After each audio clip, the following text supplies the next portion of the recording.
What's up? It is the Updated Weeb, and after a long time na hindi tayo nakapag-upload ng videos tungkol sa Jujutsu Kaisen, from now on magkakaroon na naman tayo ng regular uploads para sa latest chapter ng series. Konting recap mula sa nagdaan ng mga chapters na hindi natin nagawa ng reviews, nagkaroon na naman nga ng confidence si Takaba Fumihiko para tapatan pa rin si Kenjaku despite his disadvantages. Na naging rason naman kung bakit hindi natapos ang laban sa gitna ng dalawang karakter at nagpatuloy ang kanilang tagisan ng lakas. Sa pamamagitan ng curse technique ni Takaba Fumihiko ay napilitang mapasama at mapagalaw ng naaayon sa kagustuhan ni Takaba itong si Kenjaku, which gave Kenjaku a realization na ang ginagawa ni Takaba sa kanyang curse technique ay hindi lamang ang pagmamanipula ng realidad kung hindi ang soul resonance. Dahil maging siya ay hindi alam kung ano ang kanyang ginagawa sa kanyang sarili at napapaayon na lamang ang kanyang isip sa mga gustong senaryo na i-play ni Takaba.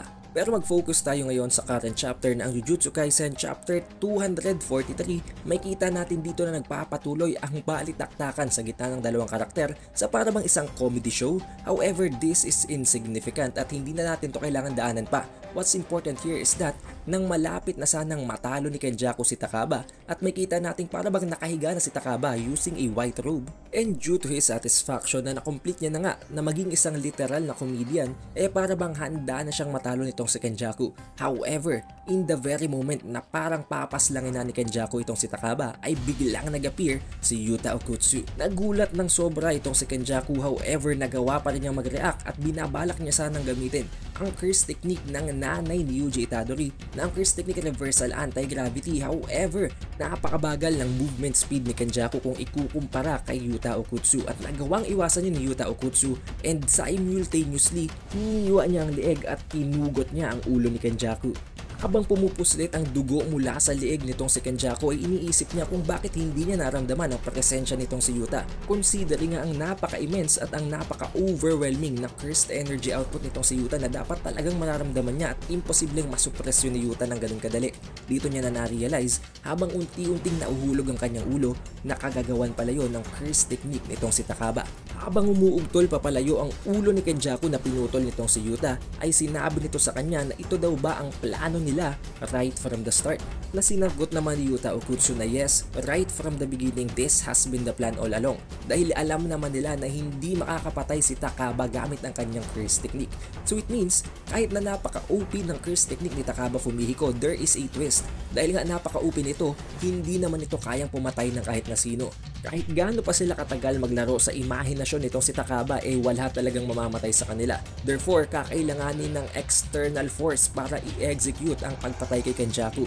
And that external force was Yuta Okkotsu. Ginawa lamang nitong si Takaba Fumihiko ang huling parte niya sa labang ito na ang pag-conceal ng appearance at ng cursed energy ni Yuta para nga naman makapag-launch ito ng isang surprise attack kay Kenjaku, which turns out to be successful naman at makita natin dito na talagang completely and successfully nilang nabehead ang ulo ni Kenjaku.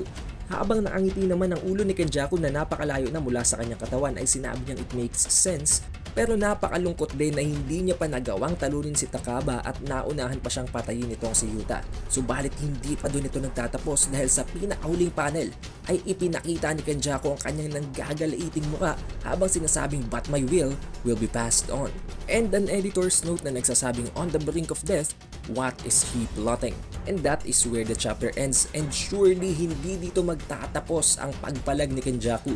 Surely may natitira pa siyang plano kahit nasabihin nating nagulat at hindi niya ina-expect ang pagdating na ito ni Yuta. What I can only think of is that meron na siyang nabigyan ng partial na parte ng kanyang curse technique or meron na siyang malilipatan na vessel na naiprepare niya na beforehand, which could either be a vessel na wala ngayon sa scene or ang mismong kalaban niya kanina na si Takaba Fumihiko. Pero kung lilipat siya sa katawan ni Takaba Fumihiko at gagamitin niya ang curse technique nito, maaring maging ineffective yun. Dahil paano nga naman siya papatayin mga kalaban kung ang curse technique niya ay nagpo-prohibit sa kanya na pumatay ng kahit na sino. So this will that he is talking about must be something else, and malalaman natin yan sa pag-release ng susunod na chapter. And surely sa susunod na chapter na yun ay mawi-witness natin ang napakatinding laban sa gitna ng prodigy na si Yuta Okkotsu at ng final and main antagonist ng series na si Kenjaku. But until then, it is the Updated Weeb and I'll see you in the next one.